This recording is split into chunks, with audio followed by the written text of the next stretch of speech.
had been a golden afternoon, and I remember having the familiar conviction that life was beginning over again with the sunrise. There's something that's been on my mind for a long time. Oh boy. Last Here we go. few. Let's go. So when we did the episode Provenance I wrote verse here. It's not really Provenance verse. versus Yeah, but I don't it's not like they're different concepts. Quintessence, yeah. But Provenance and Quintessence, Provenance in our definition being where the story behind the object. story behind it manifests in physical form or in a physical nature. Yeah. So think scratches or brassing on Who a camera. owned it? Who owned it? Yeah, it's the signature on the inside. We were talking about the typewriter that you bought. That's right. Versus Quintessence, which is just like it's more of like an original design. And so, and again, this in the context of which of these, Provenance or Quintessence, makes you love the thing. yeah. And for me, it's typically Provenance makes me love it. I thought about this Okay. a lot. And then I started reading a lot about really distinguishing luxury goods, distinguishing Provenance. And so this is like 4 months of like contending with this idea. I have a huge... I did not know this. This is... Yeah, I haven't talked to you about it. And I love this. I haven't talked to you about it. That conversation about that spawned 4 months of rumination. I love that. So I was thinking about Quintessent and Quintessent design. Yep. And then I started reading about luxury. Okay. And true luxury, not, again, we had an episode kind of about that. So that was inspiring the thinking. Yeah. These ideas. And we mean stick luxury with me. like in the good way. Like not yes, like I'm not talking about bougie, like Gucci on a t-shirt or Yeah. like a you have a luxury handbag because it's got a logo stamped all over it. Right. That's not what I'm talking about. I'm talking about like something that's luxury, and this is where I'm getting to. Yep. This essay that I found defined luxury as an ability for something to develop provenance. Oh yeah, that's right. So quintessence is the source of is provenance. the source of provenance. That's right. So you have Which makes something sense. that is quintessent or that is beautifully designed. Yeah. And it's designed in such a way that it'll last for 100 years. So the real value, the luxury, like the thing that sets it apart as an item, a commodity or disposable item, and as something that is luxury is the ability to sustain provenance over time. Yeah. So That's awesome. yeah. Well, what's interesting about that too is I gravitate towards well-made things Yeah. Luxury, but not. that have provenance Yeah. versus getting that thing, brand new. So like if the Hermes typewriter is beat to shit, sitting on an old CVS, sitting on a table in an old CVS because somebody's got a swap meet or something there. And they tell me a World War II photojournalist used it after the war, sold, because obviously it's a well-made, Swiss-made typewriter. It's sought after. I'm aware of that. I'm aware of it being one of the higher quality things. And so that makes me want to own it. The provenance is the clincher. Yeah. But if I went to a typewriter shop and just saw a mint condition, brand new Hermes baby, and other than it being in that typewriter shop, didn't know who owned it, where it came from, none of that stuff, I'm going to choose the beat to shit Hermes Yeah. and clean it up, but mostly keep it rough. See, that's interesting. So because I like the story. So the luxury is completely defined to you by the having been you're like a secondhand luxury. Well, it's twofold because I think there's a foundational luxury, right? Yeah. Oh, this is Swiss made. This is one of the premier. Just really quick, like it says another thing that and this was actually this wasn't an essay. This was a video essay. Yeah. And it was I think it was design theory. Mm-hmm. And then I went on and I started digging through his sources and kind of like diving deeper into this. Yeah. Because it was actually something that, I don't know, just a very well-timed set of ideas. And so I explored it a little deeper than I might have usually. But it says that luxury focuses on the value, like marketing the value of time. So the time spent to make it, the time it'll last, it usually comes down to time. And it's timelessness. Timeless, like but it's some, like, that is the distinguishing factor of luxury is time. How much time was spent to make it, to design it. And because that typically implies high quality. Yeah. Yep. So very interesting. Now that I wanted to kind of hear your thoughts on that. Well, and that being said, like Quintessence if I'm as a precursor. If I'm at a watch shop and someone has an old Rolex and they know nothing about where it came from, obviously from whom it came from, they know, where it was made and maybe where it was sold or something, bought or sold. And then there's like a kind of a nice, Timex watch, but there's some big story behind it. Mm-hmm. Timex is not obviously better made than the Rolex, but let's say because the person who owned it was a prominent figure, they're roughly the same price. Yeah. Let's say $1,000. I am drawn to the Timex. You're finding a Rolex for $1,000, buddy. I'm just no, I'm not. Yeah, for sure. I am drawn to the Timex because of that story. Yeah, and maybe there's an element of ego there because I can now tell that story to everybody else. Whereas the Rolex that doesn't have a story, you can just make up. Cool, story, people though. like the Rolex, but I'm like, I don't know anything about it. Yeah.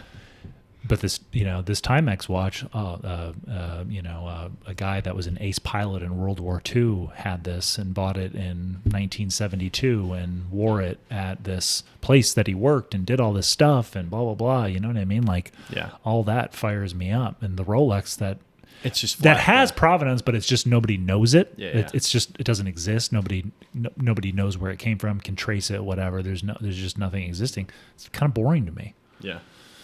That's super interesting because, there's, I don't know, there's just an element, like something's attractive. I feel like to me, there's something attractive about it being lost to time. Yeah.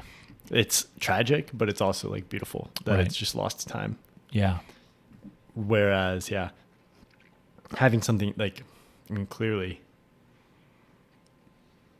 I like the idea of tracing like the origin of things, but I don't know. There's a great clip from Antiques Roadshow, speaking of Rolex, and it went viral, and a lot of people have seen it. But there's this guy, he's got like long silver hair, a big red bandana around his head, and he's at Antiques Roadshow, and he's showing them his Rolex watch, and it's like a Rolex Submariner. He's never wore it. It still has this like the little decal on the back of the watch, all this stuff. The person's asking him how much did he pay for it. He bought it brand new on a military base back during Vietnam War. It was like $350. So that was that was like a month's pay or whatever back then. Now, yeah, big bucks. And so then he hits him with how much it's worth, and he's like, if this didn't have all of the documentation and it had been worn and all that, this watch would be worth $300,000 to $400,000. But because it's never been worn, and you still have the thing on the back of it, and you have all this documentation, it's worth like $700,000. The guy almost fell over. Jeez. Yeah. And so obviously the documentation, the fact that it hadn't been worn enhances the value. But for me, the thing that was exciting was the guy that owned it. See, but I think this is the proper antidote to a disposable, like consumerist, like you complain about planned obsolescence or like disposable products or consumerism and just having played out to the extent that it's played out to. I think this is the proper antidote to that.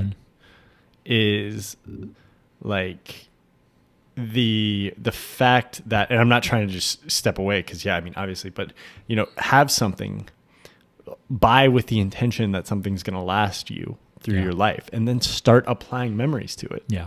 Yes, absolutely. Build the provenance yourself. Build it. Yeah. Start from scratch. Everything.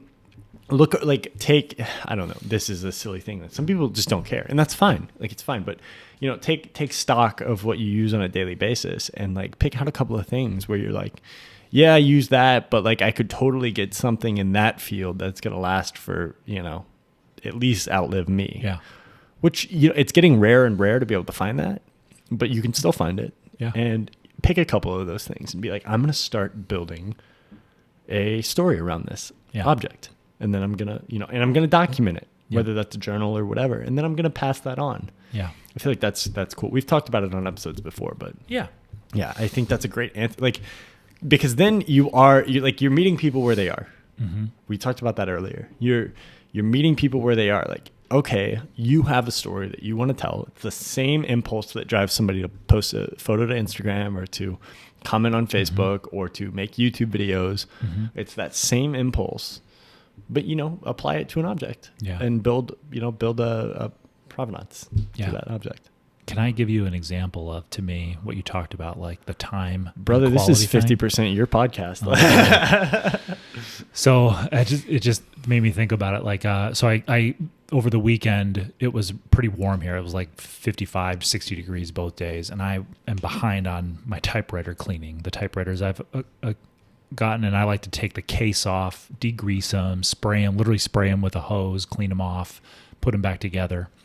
And I was posting about it on my Instagram stories, and I made a post about one typewriter having 2 pieces to the case and 7 screws, and the other typewriter having literally like 20-something screws and like 7 pieces to the case. Yeah. And it's a huge pain in the ass to take them apart because you have all these little parts, there's little springs on the little door and all this stuff that you've got to take reference photos. You've got to make sure you're keeping track of taking it apart and all that. But you can also tell that with all those little pieces that the fitment and the precision of the typewriter it's not that great. Yeah.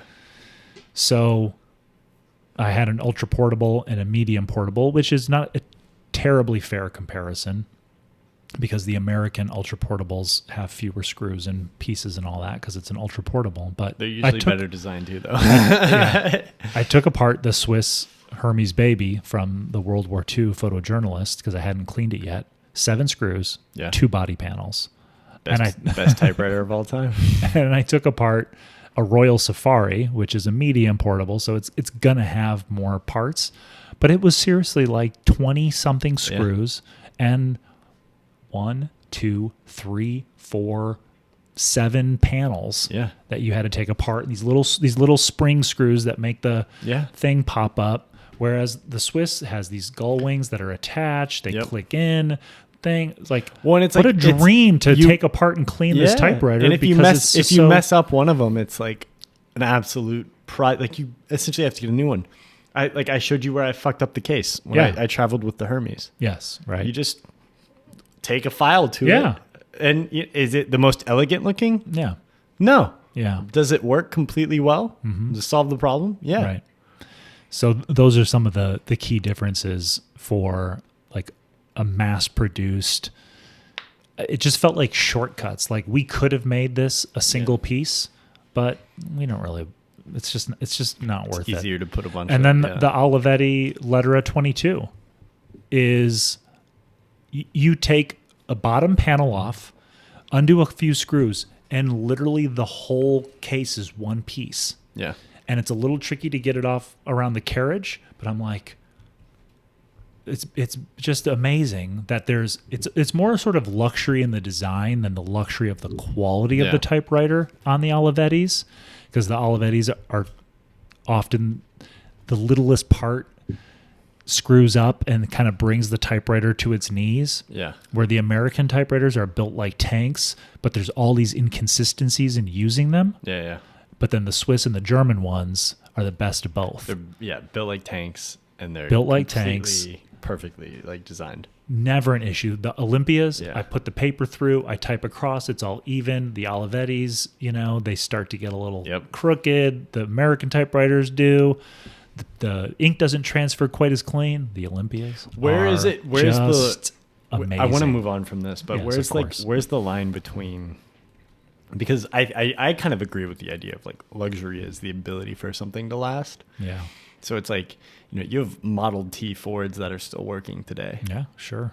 That literally people still can drive. Yeah. Like, you have, name any mechanical example, like the M4, my M4 is 1972. Yeah. So like, you have plenty of like that's 50 or 50, almost 55 years old. Yeah. And you've plenty of examples like that. Like, but it's a Model T luxury, and you could almost make an argument like, yeah, it is, because it's still around. Well, it certainly got the luxury treatment because someone took care of it that well that it's still running 100 plus years later, 150 years later. Think of how many cars though like aren't 110, 15 years later. Yeah. Absolutely. 100 years. Well, our Mazda, 220 something thousand miles, and the only issue it has is rust, which we can't really control other than not living in a cold Midwestern climate. Yeah. No, 100%. Yeah. It's interesting what defines luxury and what doesn't.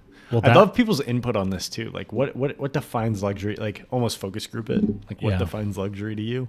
Right. I know we've discussed this before. Like, I mean, obviously this is just something that's top of mind. Yeah. In a lot of ways, and yeah, I think the best definition I've heard though so far is probably it's the experience of time. Yeah. Defining luxury. Yeah. Because I kind of it intuitively feels correct. Right. But time and I don't know, just someone special thinking through every detail. Yeah. And obviously that takes time, but it's also just someone who's magical, putting the work into putting it all together. Yeah. The experience of it, the practicality of it, the simplicity of it. Which, if you really put time towards any project, like it's hard to, maybe it's not hard to do, but like time it exposes flaws. Yeah, you pick up all the rocks and you find out what's underneath. Yeah. You look under all the patience. Yeah. Yeah. Time. Yeah. So, anyways. Well, that was, going back to what you said about the provenance and all that. That was like one of those when you said that sentence where it was like, you just like have a new little deeper understanding of things. Yeah. When someone says that, says something like that, we're like, oh, I never thought of it that way, but that's it. Yeah. Yeah. I love those moments. Yeah. Those are great. Hopefully I have one and of those. I'm glad 4 months of ruminating about our conversation helped you find it. That's awesome. It was and then I just get it in 4 seconds and I'm good. It was great. No, I loved, I kept going back to that one, and we never touched on it again. So I feel like, we're wrapping up the year. Let's go ahead and might as well tie touch up on some it loose now. ends. Yeah, I And, pretty good. I don't know what'll come from that, but I definitely, it's influencing decision making and things like that right now. What was nice about that episode too was just talking about provenance in a way where I don't want to say you haven't thought about it, but it just wasn't something that was like on your plate. Yeah. When thinking about acquiring things. Yeah. Yeah.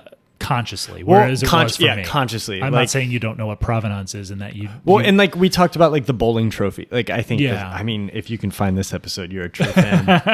Or if you remember it. At one point we talked about the bowling trophies and like that's provenance in a way. Yeah.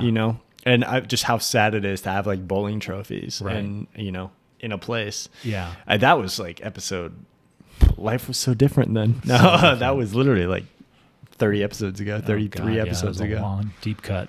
But so we've touched on it before, but I've never really thought of it in relation to Quintessence, in relation to design, in relation to luxury. So yeah, it was cool to get it all connected. Tie that one up a little bit in a way. Yeah, buddy.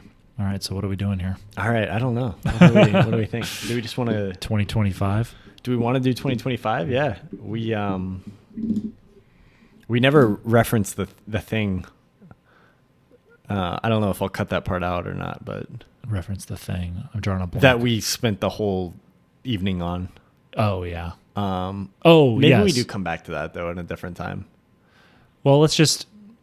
I'll try to summarize just real quick. Not that it's easily to summarize. Alex talked about a minor crisis, which I just love that. I love that. And just about artificial intelligence, and he was grappling with something that prompted him to have, pun intended, a conversation with specifically like neural networks, AI, simulated consciousness, and all that kind of stuff. And is it? Yeah. And so we had like an hour-long conversation where he went through the different back and forth he had with the AI, the language learning model, and I, gave thoughts, feelings, opinions, shades of other things with it, and it was a very interesting discussion that would have been cool to record, but I'm kind of like, it's okay for us to have one just for us. So that's what we were referring to. We spent about an hour going through that stuff, and it was, fascinating.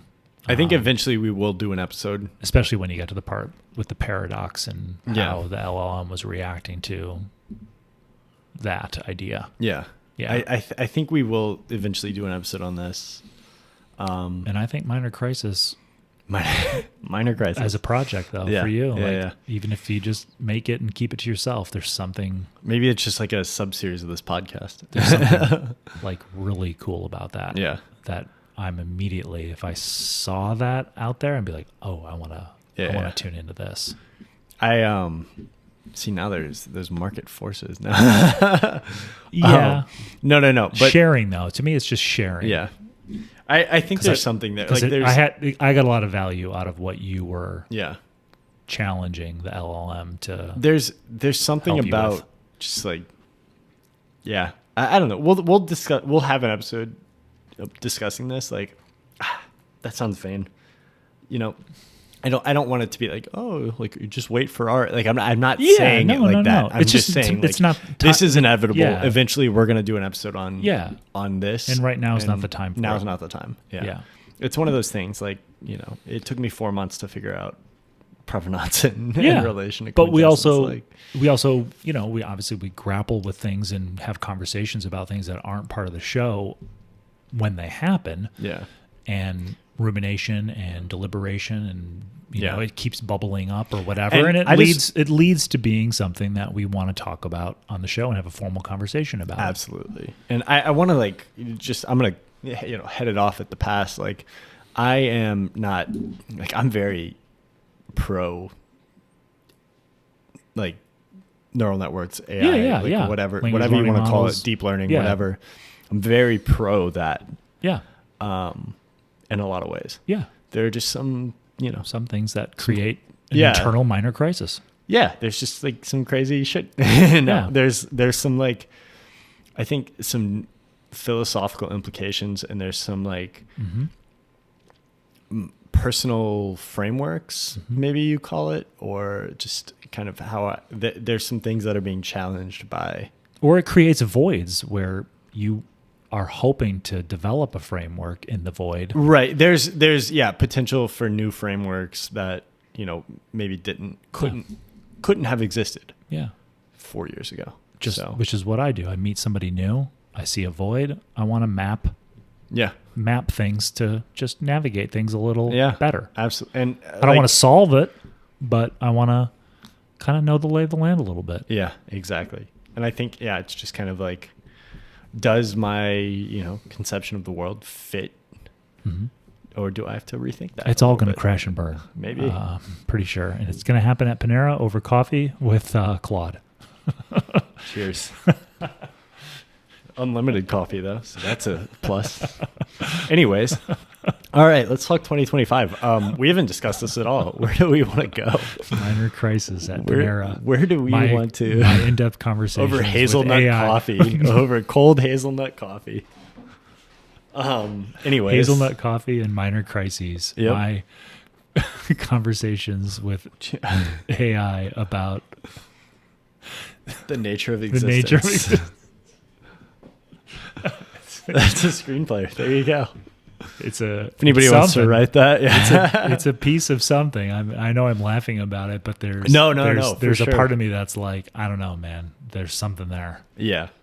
Like what you did was, and you just like nonchalantly just be like, oh, I just had this conversation with the LLM all day today, and not all day, but part of today, and then you just dump this super deep, heavy shit on me, and I'm just like, this is something. There's something there. I think deep, heavy shit is probably the maybe take the deep part out. It's just heavy shit. Alex, I'm here for the goals ish conversation about 2025. Yeah. What are we, buddy?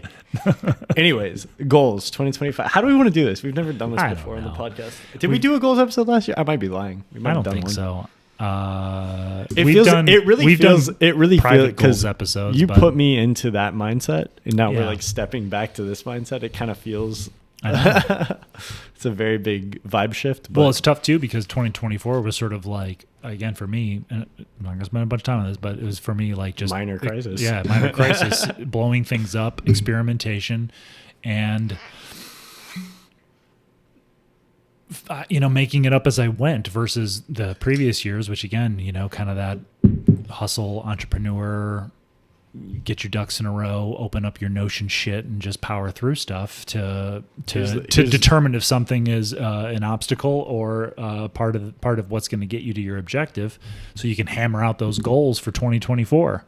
Yeah. And so, for me, 2025. How many of those have you had?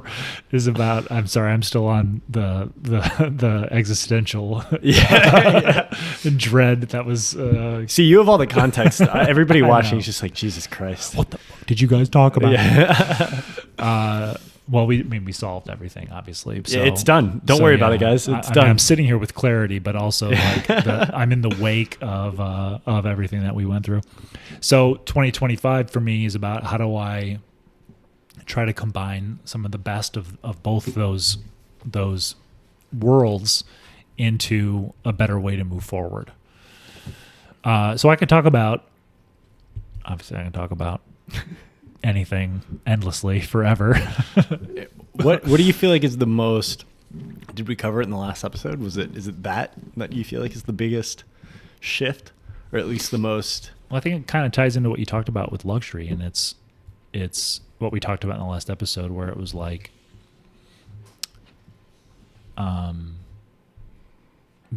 banging out content.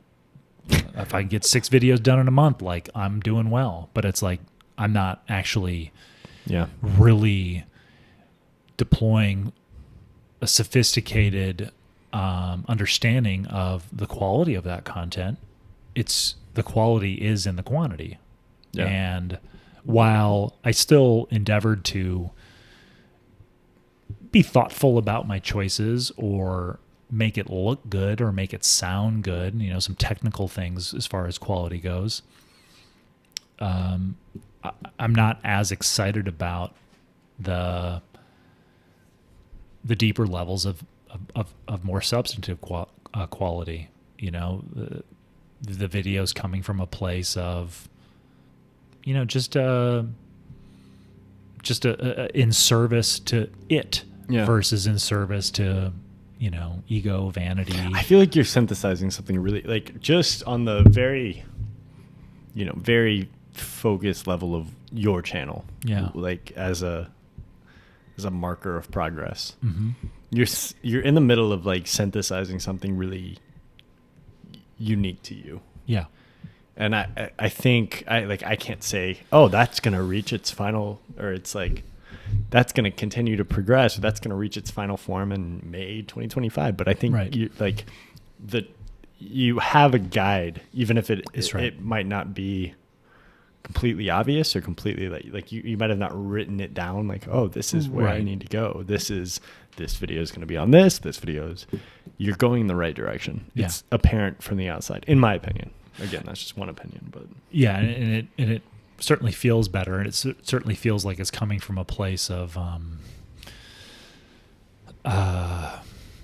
we talked about this before, but not that it is pure, but a place of more service of something that's more pure versus some kind of market force at play or ego, that sort of thing. Is there an opportunity or like any ambition to broadcast that outside of, I mean, obviously you're broadcasting it right now on this podcast, but is there like an ambition to be like, I don't know, like to shift the underlying, social forces of your immediate community towards more of like that kind of content? Or I think so. I think there's certainly a desire to have conversations, whether it's in the content I make or just in like actual conversations with people in person. But there's certainly, in my content creator community, with people that make YouTube videos and my friends and all that, to just like have a sense of when things are being said that come from a place of metrics and success and all of that stuff, to just go, well, what would you do if you made the video that you'd want to watch? Yeah. That's not that you aren't finding out there, and you want to make it. What would it look like? Yeah. And you didn't have any of these forces at play. What would that be? And that's what I want to do. I want to stop thinking about retention and click-through rate and average view duration and all that stuff, and just go, if I saw this video and I was a person interested in this stuff, I would really enjoy watching this. Yeah. And keep it as simple as that. And at the same time, though, there are market forces at play, because this year revenue was way down because I'm experimenting and screwing around with stuff and kind of pushing back against commerce and all that. So I do want to find a way to incorporate it in a way that's different and comes from that perspective of, well, if I had to make a brand integration and I was someone that was going to watch a brand integration on someone else's channel, what would it look like for me to be like, I'm okay with that, like that was enjoyable or whatever. The example we've given in the past is I do fast forward through for the most part, but I also, when I don't, enjoy all the Rick Rubin commercials. I don't care about some nicotine gum, but it's pleasant to listen to it. I'll listen to them all at least once. Yeah. Yeah, especially if it's a new one. I'm like, oh, it's a new I haven't brand. heard this one. I haven't heard this one. Let's see what we got. Yeah. So, and then there's also comfort in knowing that even someone that I hold on high, and this is the, falls to commerce, he maybe not falls, but accepts it as a part of the equation. That's right. Yeah. And so unburdening myself from thinking that you're a bad artist if you incorporate commerce. Just incorporate it in an artistic way. Like, be mindful and take your time with it and be thoughtful about it. Don't just, you bastard. No, I'm just kidding. Don't just rush through it. So I need to marry those two a little bit more, because I have to earn revenue, or otherwise I don't get to make my work anymore. So there's a trade-off there. That's part of what I'm already starting, I'm already doing it, incorporating this approach in what I'm making currently. But I of course want to go deeper. And, even this week I talked about in a member video, when I was outlining the script that I'm going to do for sort of the story of overhauling the back studio and all that at my place, to just kind of go, I felt myself going, well, if you want to get this done, if you want to get this video out by Friday, you better get your, and I'm like, you better move. Yeah. And it's just like, no. Yeah. You've got breathing room right now, especially because, I had some work from concert stuff and some filming stuff. So there's a little bit of money in the account where I'm not as pressured to pay my bills, to rip one out. Such a great way to say it. So I just said to myself, well, it's interesting because I kind of let myself off the hook. Yeah. And then you had that conversation. You're like, am I indulging? Well, but I kind of surrendered to the fact, a more realistic time frame for getting something like this done, even though you're not going to hold yourself to it, is, by the end of next week. Yeah. But let's just throw the time frames out the window. Yeah, let's just see what happens. But then I got another idea because you guys see all these vintage Apple stuff. I bought a vintage Apple shirt that has Final Cut Pro on it, and I got it today. And I'm like, I'm going to film myself opening this and talking about it. Or I got it yesterday. It's funny And then I was because like, I actually watched this video. Did I watched you? it this morning. Yeah. I was like, It felt way more like unscripted yeah, than your usual, like just yeah, off because the I cuff. just completely. Yeah. Well, because I was like, It's just funny, like the fact that it was so noticeable. yeah, Because like the the other one was very scripted. not in the way of, but I'm not saying scripted in terms of negative. Yeah, absolutely. It's Crafted. just polished Yeah. to Yeah. unpolished. Yeah. Maybe that's more apt. But Yeah. it just felt less polished. It was Yeah. funny that it was so noticeable though because of how polished your videos usually I know. are. Yeah. Which is nice. Like it put a Right. contrast to like, oh wow, no, this guy puts a lot of effort towards everything. And then you put something up that's kind of more off the cuff and it really, darkness light highlights. Yeah. What, And there is a desire to experiment with the simplicity of just pressing record on a camcorder, sitting there and talking for 7 minutes. And there's only one edit in that video, 2 edits technically. I cut off a little bit at the beginning and then you cut get out to experience that every other week though. right. And just kind of going, I don't know. I mean, I kind of want to put a little bit of B-roll here Yeah. just to drive the point home, but then just let it run. Like, and I think, now again, like there's an element of that, like, ooh, I'll get a dopamine hit if I publish this today, and I'll sort of give myself breathing room. And those old forces are still there, Always at play. Yeah. and I have to be careful because I don't want to necessarily say, okay, you made this, now let's let this sit for a day or two and then watch it again and really ask yourself, is it good? But so I want to start experimenting with feel it, make it, send it. I don't want that to be the guiding force of everything I do in 2025. I just want to take a moment with stuff because obviously, like, I just got this shirt. Like, I need to share it right away because if I share this 3 months from now, then it's like out of the context of how this unfolded in my real life. Right. Like, I'm working on a video about driving my Mazda home over the summer, and part of my brain goes, I don't care it's about going to this be anymore. well. Part of my no, it's not even that. It's part of my brain's like, well, when I release this, it's going to be winter, but it's going to have taken place in the summer, and like caring about how jarring it is chronologically. It's interesting. Like, and it's like, that's, just tell a good story. I have so much respect. Yeah, I have so much respect for people who can tell. Like, oh yeah, it took me a year and a half to make this. Yeah. Like, I literally recorded this 9 months ago. Yeah.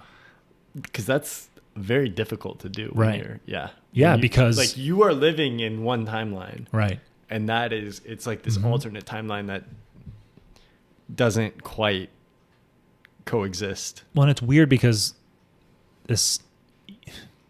sometimes you default to thinking like my videos are telling the story of what I'm going through.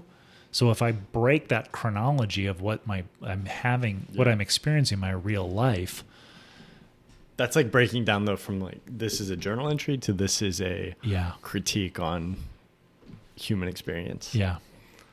Which is important, I think. So it'll be fun to experiment with that a little bit too, to have videos that come out that were filmed 6 months ago and they come out, plop, here it is. Now I might,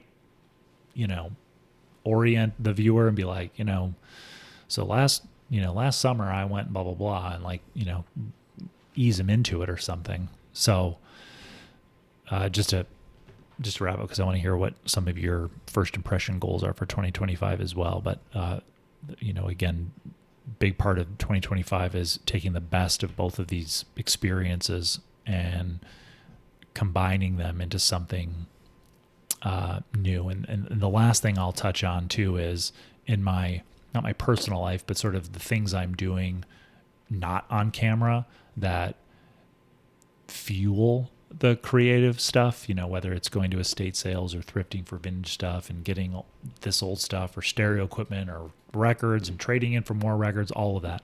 These are the things that I do to create sort of a foundation, a vibe in my life to fuel inspiration and to I don't know, just surround me in this like warm blanket of other people's work and music and the design of an old Sony CD player and all that stuff, is to really understand when I'm chasing dopamine in doing those things, and when I'm chasing community and connection and life and outside the magic rectangle, going, oh yeah, like Becky and Mark and these people that I've met out doing these things, and the idea of third places and wanting to preserve that and have those connections. I was just at Archetype this afternoon, and Alex, who I met at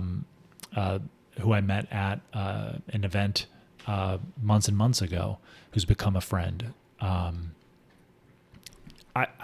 need to be out in the world having those experiences and those types of things, estate sales, thrifting, coffee shop, record store, all that stuff, have given me so much value because of the relationships that have come out of those.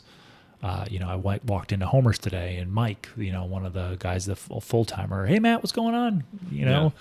It's just, feels good. Yeah. It's just great to just Yeah. know people and have those relationships, even if it's within the walls of that place only. Yeah. So definitely want to make sure that I'm not succumbing to the forces that make me sit in front of the magic rectangle all day, which is what happened before 2024. Just literally would sit there all day, 10 plus hours. Finding something to do on there. Cranking out content. Yeah. Just focused on quality, but mostly live stream every Friday.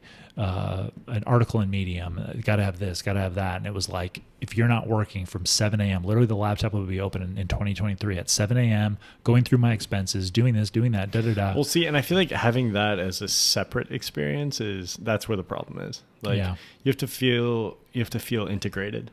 Yeah. Like this version of your life that you love and that gives you energy has to integrate with that version of your life. Mm-hmm.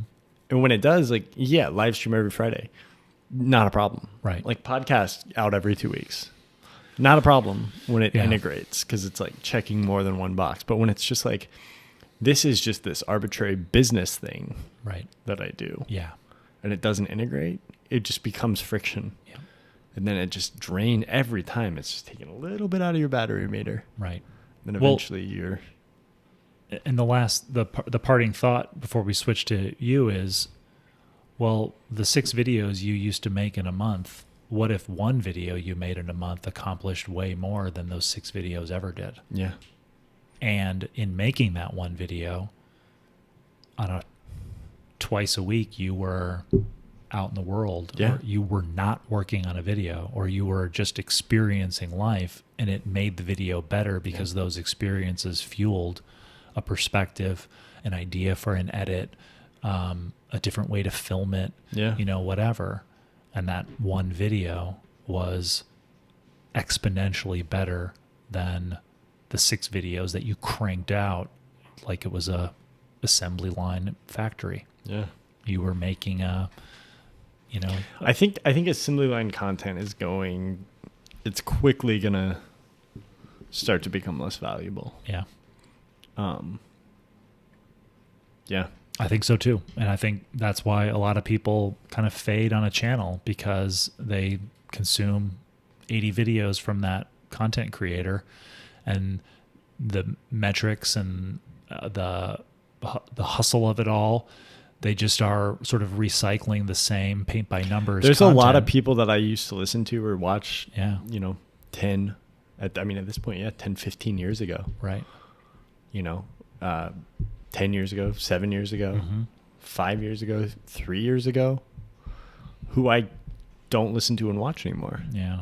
And usually it's not because usually it's because they stopped growing. Right. It's not because they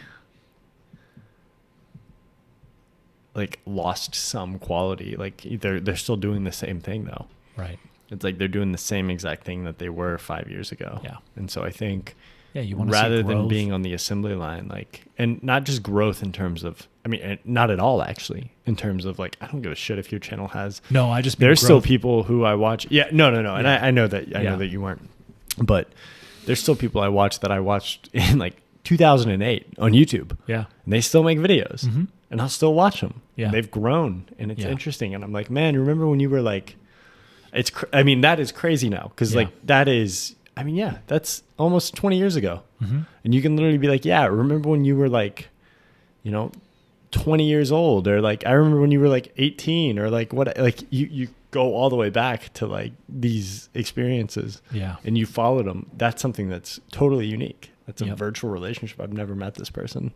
And then there's people that I watched 4 years ago that I can't watch their videos anymore, because I'm just like, I don't care. Like, I was really into this for like a couple of minutes, and then. So, I mean, you're growing, and you're not afraid to show it on the channel. Right. And I think that's going to serve you well over time. Or on this channel. It's about all we do. This is where it all comes out. That's it.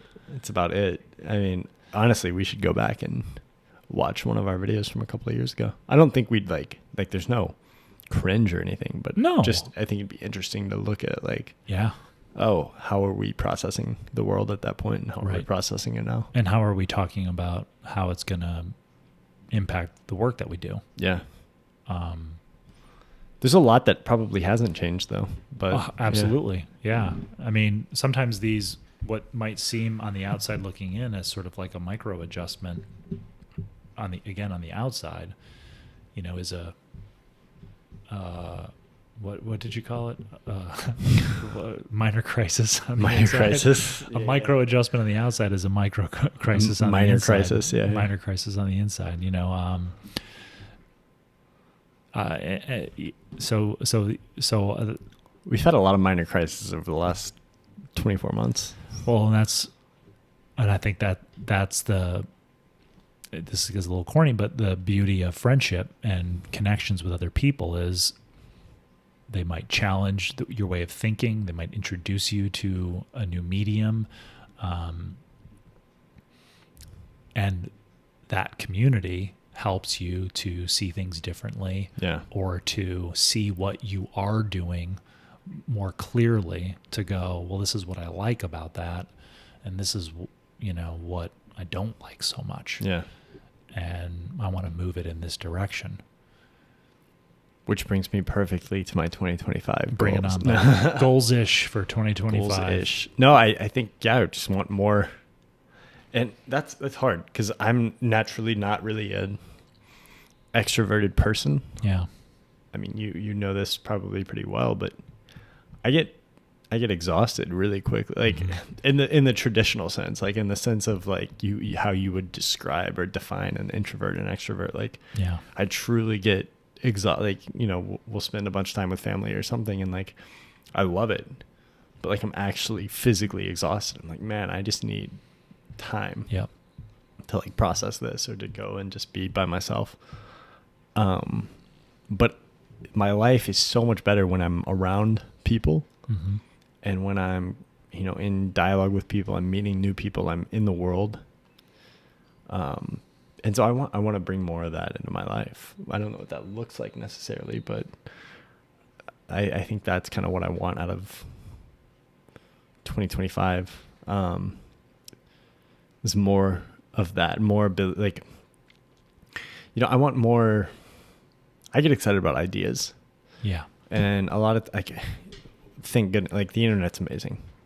There's so many ideas. They're at your fingertips or in your ear. Like, I love listening to like podcasts or books or reading books, or I can do that stuff all day long, and like watching old documentaries, old movies, like all day long. I love ideas. And I mean, I literally drink from a fire hose, like constantly. It's true. And, but I want to kind of ground that even more in the real world, and like with my community. Like, I want to experience that on a local level, because I know there's, what we sit here and talk about isn't special. There's people that probably would be down to get into like the same weeds, or get into the same conversations. So I want to identify that more. Yeah. And, And that's one of my favorite sources of ideas or perspectives is from the people in the community, especially just that, like being that in close person. orbit. Yep. Yeah. Like just be like, and that's what I want to do. I want to like establish a foundation or like a network, like a localized network of people. That's something I really want to do. That's probably near the top of my list. Mm-hmm. Just in importance and in ambition. There's a lot. There's plenty, right? And there's some things I don't want to talk about. There's some things I do want to talk about, but can you just like better positioning myself for. I mean, my goal is always like, what are you like? I think the best work takes time. Mm-hmm. You know, we've talked about luxury and time and but I like that's been a long held belief of mine. It's like the best stuff, whether it's, you know, something you're making or something you're learning about, it takes time.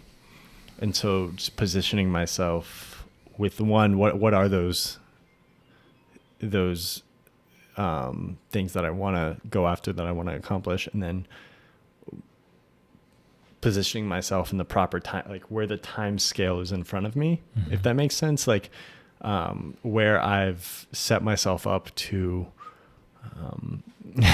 have that, like I don't want to be worried about X, Y, and Z. I just want to be able to put my head down and focus on like the things that I do want to put my head down and focus on. So I think just putting myself in a position where those things are maybe frictionless isn't the best word, but removing friction from them. I know that sounds really vague and like I'm dancing around something, but definitely that's kind of top of mind. Yeah. I mean, I cut you off a little bit. You were going to ask. I was going to ask you, I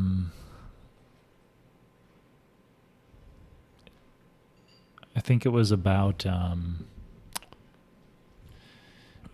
personal work. Yeah. And obviously you have a job and you have, work that you have to do. Yeah. But like the work that you're going to do, not that's for you, but that you don't have some like plan to share it or whatever, versus anything that you do want to share or would share. Yeah. And how that where that fits in 2025. Yeah. I mean, I've been thinking a lot about this. And I asked this because I miss seeing your work, and that's not pressure on you to like make me feel good by putting a YouTube video out there, but I get excited not only in conversations with the people in my community and the sharing of ideas, but in people making work that expresses an idea or asks a question. I think that's definitely part of like laying the foundation, like the foundation I want to lay, like that's definitely a byproduct of that. Mm-hmm. There's a lot that I want to do in terms of personal work. And there's some things that I'm like, kind of working on, and it's kind of working through the questions that I'm working through. Yeah. Like what the result of that is going to define the personal work. Yeah. I mean, there's obviously a lot of things, some of it logistical, some not, that like, can I say, oh, I want to make a YouTube video about this, or like, I want to do a photography project on this? Right. Like, no, I'm not sure, but there's definitely a lot of ideas that I'm contending with, and I want to figure out a way to translate those into whatever that looks like. I don't know if it looks like a documentary, or if it looks like a project. Or would you say that the dominant form... I mean, I did share a project that I do want to put out with you a couple months ago, and I'm still setting that up, I guess. Would you say that the dominant form that your work took in 2024 was just writing? Versus a photography project or a video? Would it have been? Well, that's funny, because one of the things that I really want to do more of in 2025 is writing, just to explore concepts, and I want to get more. As do I. Like I don't know. I mean, if we're being completely honest, like our 2024s mirrored each other's in a lot of ways. Maybe mine was more internal. Ooh, yeah, let's go. But no, I mean, I just changed a lot of like core processes of how I kind of operated in the world. And, you take a step back and you realize like, oh man, I've been doing this. Like I've been overcomplicating this for X, Y, and Z. I need to step back and learn how to do it properly so I can actually, do this the right way. And that goes for everything. That goes for writing, for photography, for, it's been a dull year in terms of like output, right? Yeah. But it hasn't been a dull year in terms of like evolution or whatever you want to call it. Yeah. Growth, I guess. Yeah. Yeah. So iteration on. Yeah. I mean, I don't know. Like I can't be like, this is what this is going to look like. I can't say that with certainty because I just don't know. Like who knows? Yeah.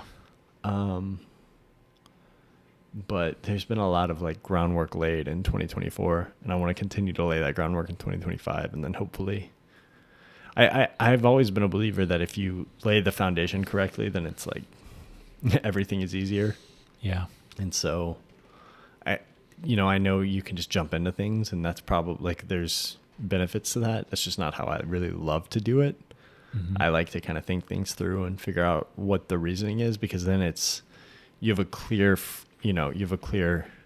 structure to put everything up against. And then, it's like, it's just easier to navigate when you have a foundation.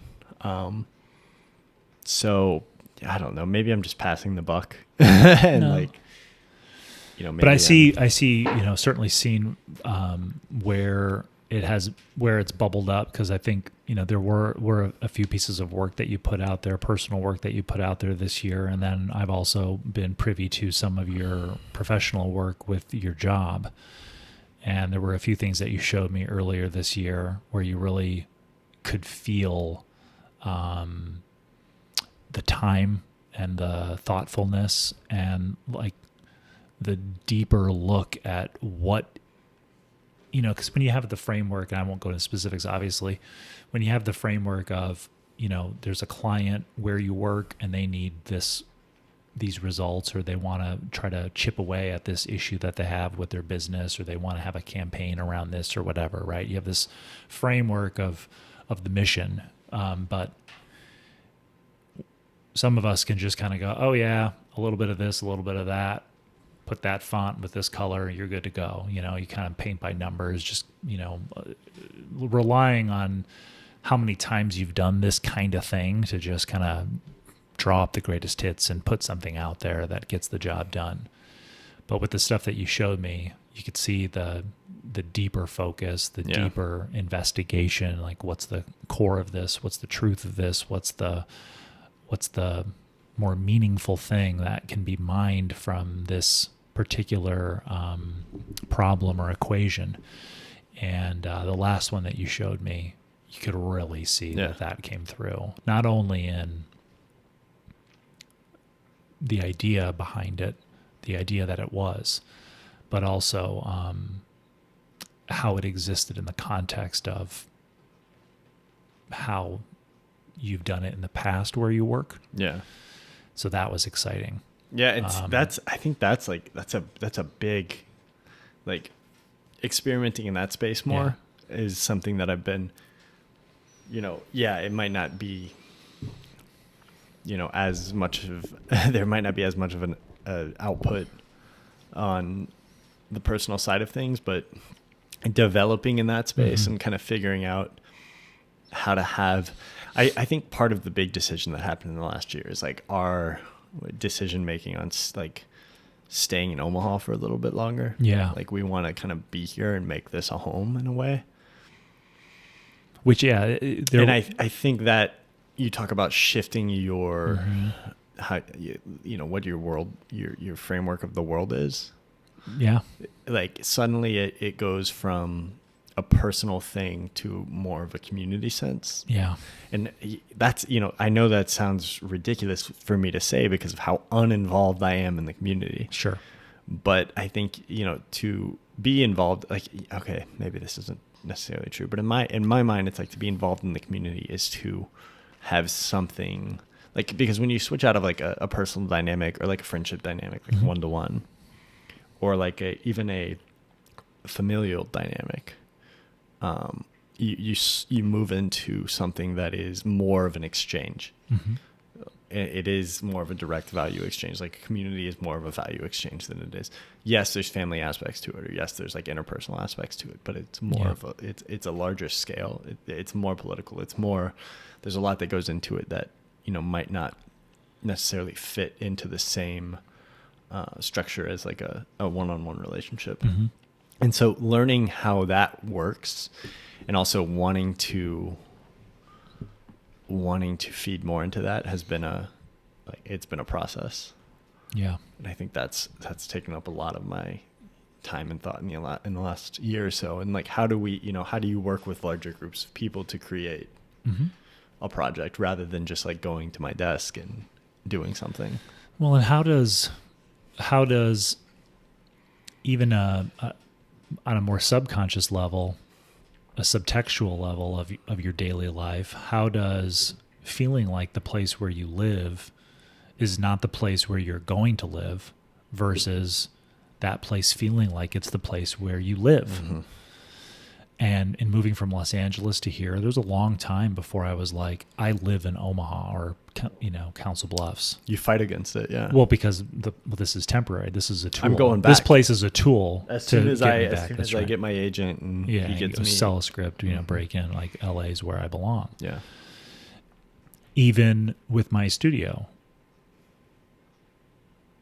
looking at it with the Pelican cases and the stuff that was meant to be thrown into my truck and go shoot for a client, I'm like,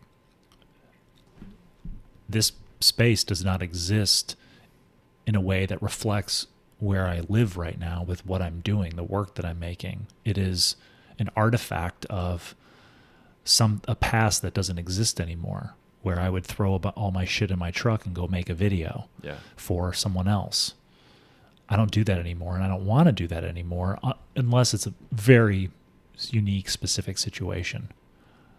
I want to transform this space into something that is connected to what I do, where I am, and where I am. Yeah, meet me where I am right creatively now. with the platform for my work, which is YouTube, and I am happily. You're committed to that. You're making content on YouTube, and I'll tell you, in 2025, what I'm carrying over is just a connection to that being something that I think I'm supposed to be doing. Yeah. Versus what we talked about in previous episodes. Well, I'm gonna use screenwriting. I'm gonna hijack screenwriting to get this. Yeah. Stop using it as a means to an end, and instead of approach it as if it was the end. That's right. Yeah. Because that's what allows you to quit. I'm not actually wanting to do this. I'm just using it as a thing to get me this vanity-based result, whether it's money or attention or fame or whatever, right? But when I think about making videos on YouTube, I'm like, well, I know I'm not using it for something, even though there's there has been an element of that because I struggle with ego and I struggle with vanity to a certain extent. So I'll be curious for you. Yeah. Because that does seem like a marked change from the sort of I remember talking down at the riverfront over the summer. We were doing like Friday night stuff, and we were down there. It might have even been last summer. Yeah, it might have even been, where Cody was there, and it was sort of like asking, Cody was not sure if he was going to stick around and move to LA or whatever. And like, it was just like a pause moment. Yeah. And my emotions in that moment are two of my closest friends going to leave me? Yeah. But like then also going, well, I don't want to put anything out there that would ever make them feel like, and some kind of pressure or something to stay for me. Yeah. I love these guys, but I'm like, I've been in a position where people that loved me had to deal with me leaving. Yeah. I'm moving to Florida, Mom and Dad. I'm moving to Florida, Chris. I'm moving to LA or whatever. Going to Chicago, going back. I'm out. Yeah. Because that was what I felt I had to do. So it's interesting. Yeah. Well, and then it's also just, like hate the short-term pressures of like, oh, I want to do this. I want to like, you state something. It's like all of my interests are the same. Yeah. Like, like I'm the same person here. I mean, obviously like we're different people, right? But I mean, you know me, you follow me. Like I'm the same person here that I was, when we started doing this or when like, sure. And, I don't really have different ambitions. Like, yes, some of the, maybe structural ways that the world exists have changed a little bit on us, but yeah, I'm just figuring out how to best contend with those things. Yeah. I think the way it was the way I talked to Claude about it was like dealing with the fallout of something that has already happened, and it's like yeah, there are gonna be like shifts in the way that the world functions in terms of technology and change and things like that, but you just have to I think the best worldviews are always, they're pretty consistent. But there's also just this idea of like, I want to blend even more so.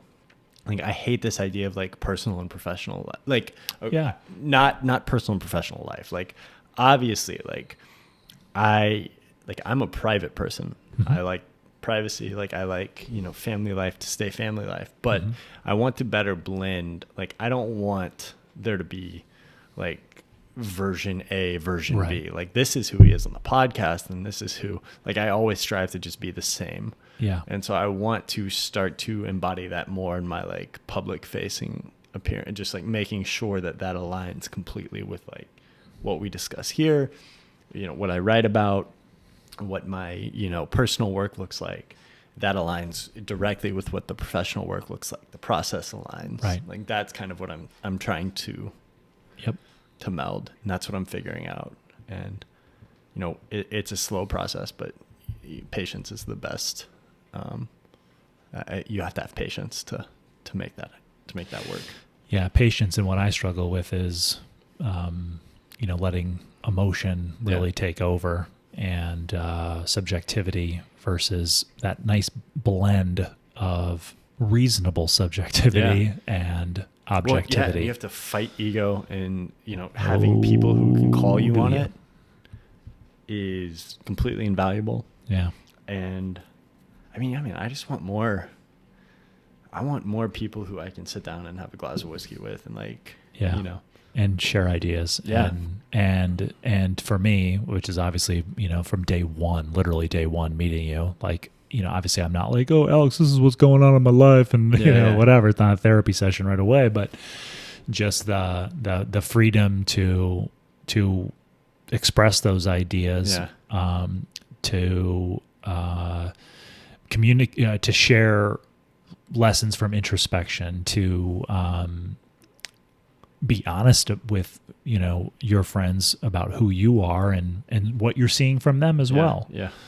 Have those constructive dialogues. It's not some like caught up in the moment thing. It's you are and it's not self-management. Yeah, exactly. That's it's not what you just talked about. Versions of myself that I manage when I'm in different situations, and I present a version of myself that corresponds to what I want people to think about me, all the way down to it actually informs the work that I make, because I'm going, well, this is what's expected of me, or sort of this is the character I am in that world. So the stuff that I have to make has to reflect that, or else it's going to be...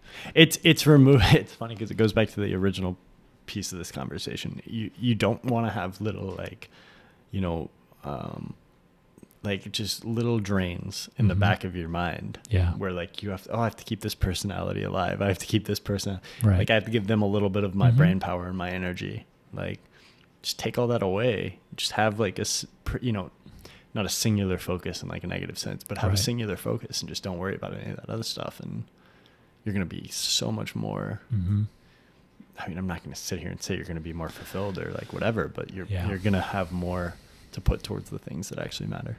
So I'm going to be a little bit comical right now, and I don't want to I don't want to be this way, to I don't want to be this because way. I feel uncomfortable talking about these more moving things, but I know what the opening clip might need to be for this episode. And you know, old Matt loves to go to that low-hanging fruit. In the movie The Mask, Ben Stein's character goes, "Yes, Wendy, we all wear masks, metaphorically speaking." So the whole time we're talking about this, You're just thinking of my that brain just keeps... That was like, we wore that VHS out. Like that was, I think that was the first VHS that I broke because we. But what kills me is you have a movie that is a comedy and it is, broad and it is out there and it's, it's a cartoon, right? Yeah. But it has this moment where it does something that's funny. Ben Stein saying that line, but this is the exchange of ideas as well. But you hear it the second, the third time you watch the movie, you're like, there's something there, like they're touching a nerve there. I'm super happy to use The Mask as the intro to this podcast. But it is true, and that's I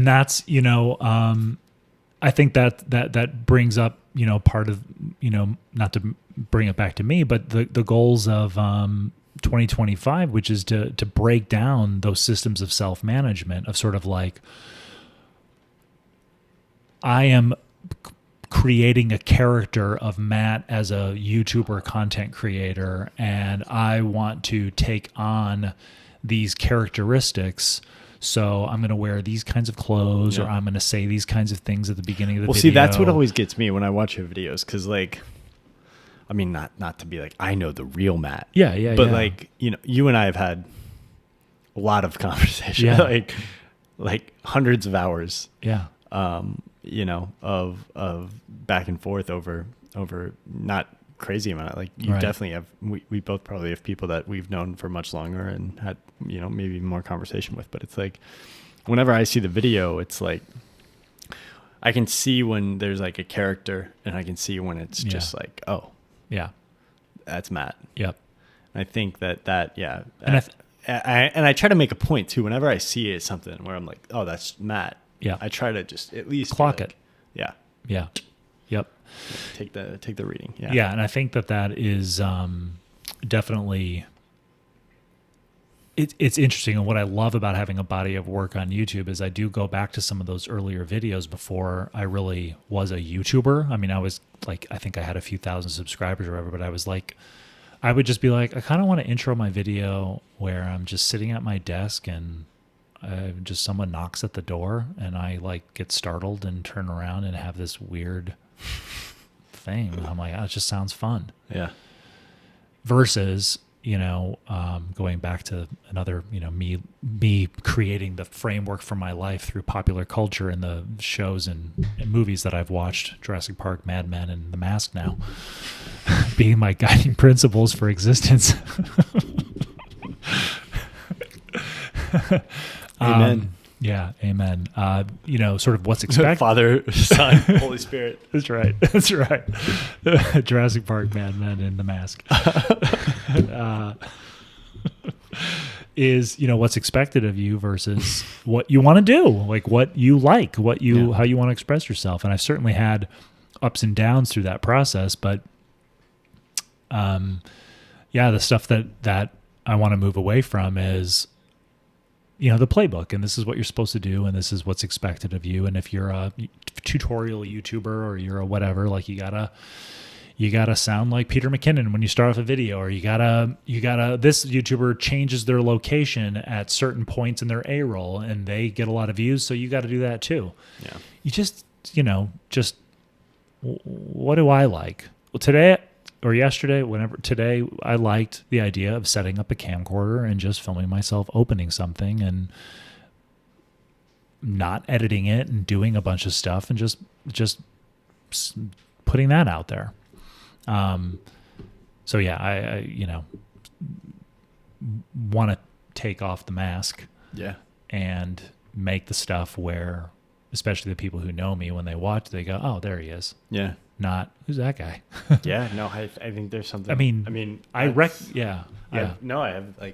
have these masks. Yeah, that's right. You do. I've always been since I was teenager. Theater. The symbol of theater is the two masks. Yeah, it's drama and comedy. I love the idea of like it's always been something that I've thought about. Of just we create these, these personalities to fit, and sometimes it's useful, right? Yeah. Like it's a psychologically beneficial practice to create for some things. Like there's it's evolutionarily useful to have a different manifestations of yourself, but I think a lot of times it's probably not. Yeah. And the more I, tune in, I'm lucky. Okay. I'm lucky enough to do something that is at least semi-adjacent to what I get paid for something that's semi-adjacent to what I actually give a shit about. Yeah. And this, Right. Is it ideal? Sure. No, but, yeah. Just trying to not, you shouldn't be different there than you are when you're, creating this is personal and this is professional. It's like, figure out a way to meld the two. Like it's all the work. Yeah, it's all the work. It's all the same process if you want it to be. Yeah. Or you can try to make it different, and then you're going to wonder, well, why do I feel this way and then this way when I do it this way? Right. It's like, well, let's start breaking down the process. Mm-hmm. I don't know. I can't explain it, and maybe it is just subjective. Maybe it's not actually happening, but there's something about, I think you can tell when you like, when you actually put in the work to something, you can tell. Yeah. Even if you were to copy that exact same result. I don't know what that is. Yeah. Yeah. No, Who knows? Maybe not. Maybe that's all fake. No. Yeah. It's just really complex neural networks. Simulating consciousness. Anyways. And you can't tell the difference.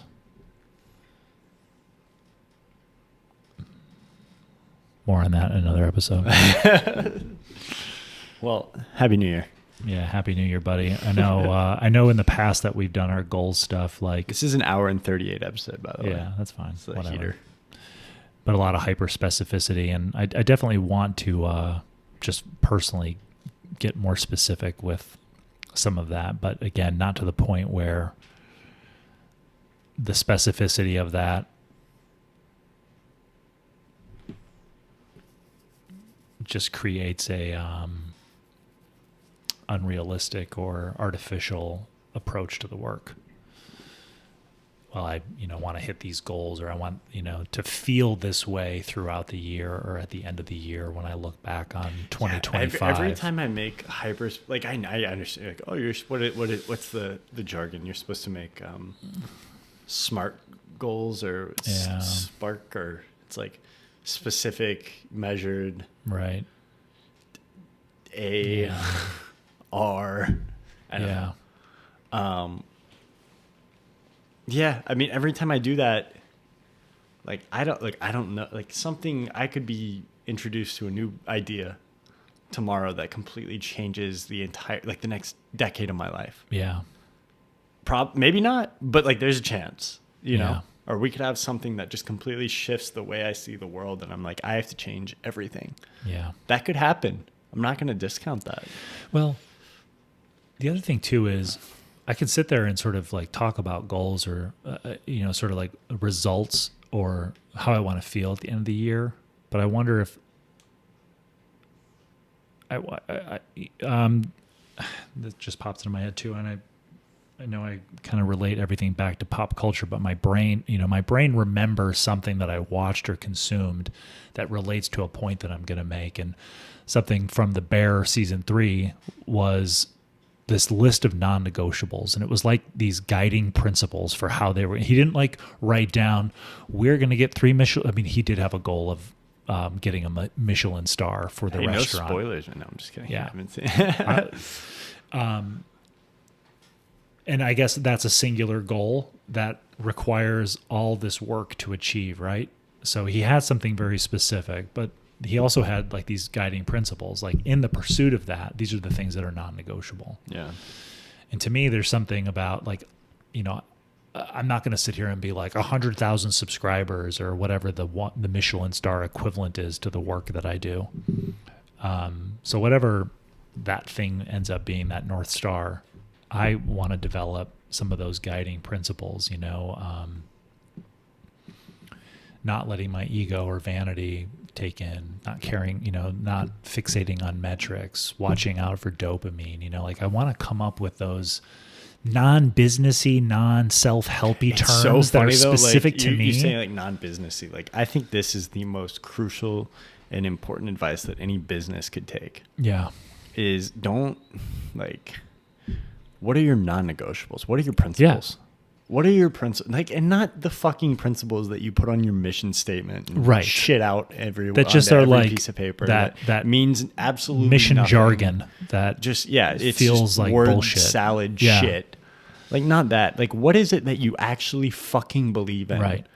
And that guides every decision that you make. Yeah. Whenever you are presented with a conflict, you put it up against this. Yeah. And that's how you decide how you're going to move forward. What are those things? If you can figure out those things, like, the rest is easy. And that's what I really appreciated about that moment in that in the Bear was the way it was worded was so specific to him, his voice, and all that. It wasn't, again, like that regurgitated word salad of mission and values and all that junk you see on all these companies' websites and all this dumb stuff.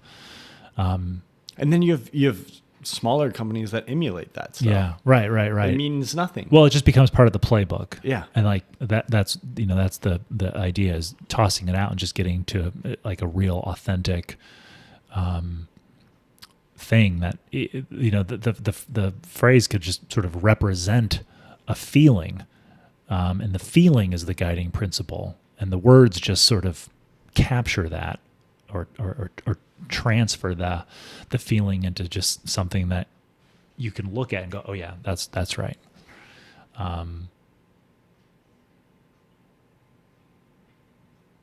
So yeah, I think this year has, with experimentation and all the stuff that we've talked about, indulgence versus sacrifice, like these are the types of like words that help me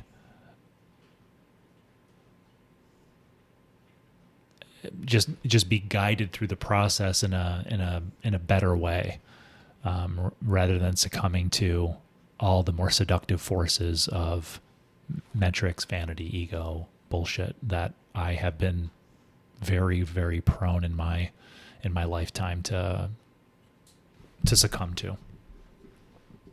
It had been a golden afternoon, and I remember having the familiar conviction that life was beginning over again with the sunrise.